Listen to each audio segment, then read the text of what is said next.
Parang nag-grant yung yung appeal nila sa CA, pero ngayon Ni SPELAPCO, bali na-reverse po kami ni SPELAPCO, ni CA.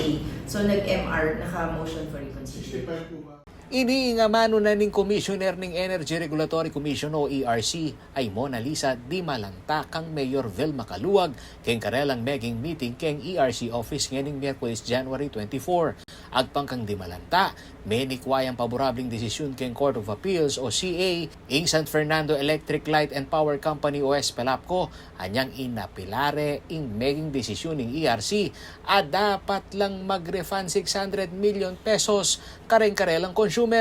Mandatila ni mangganuing utos ng ERC ang mamayad diyang mahigit 20 million pesos antimong penalty ing SPELAPCO. Late last year, I think, nung nagdesisyon po yung Court of Appeals na i-reverse yung aming desisyon on the refund, we were upheld on the point of penalty, pero yung pong refund ay binaliktad po ng Court of Appeals. So ngayon po ay sinampa namin po ulit ito sa Court of Appeals para sa isang motion for reconsideration. Habang nakabinbin po yung kaso sa Court of Appeals, ang punto nga po nila doon ay tama ba po yung in-order namin na refund. So hanggang hindi pa po nagdedesisyon yung Court of Appeals, hindi po natin maipatupad yung refund kasi nga po, yun mismo po yung kinwestiyon po ng SPELAPCO sa Court of Appeals. Eman kanu meging paborable ing CA keng ERC, pakikwaran na pamurin kanong ipanyambut ning Office of the Solicitor General ing abogado na ng gobyerno ing minuna ng meging desisyon ng ERC. While pending motion for reconsideration nyo,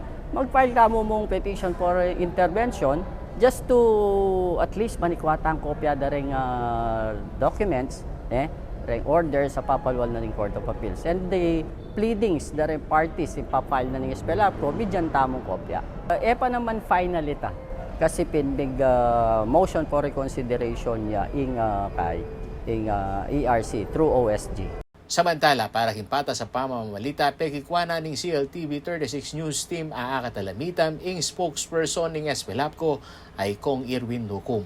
Mupin king abiso na kaya kami pakano allowed magsalita dikil king may sabing issue. Pakikwana na pamurin ng CLTV 36 News deng dokumento king may sabing desisyon ng Court of Appeals.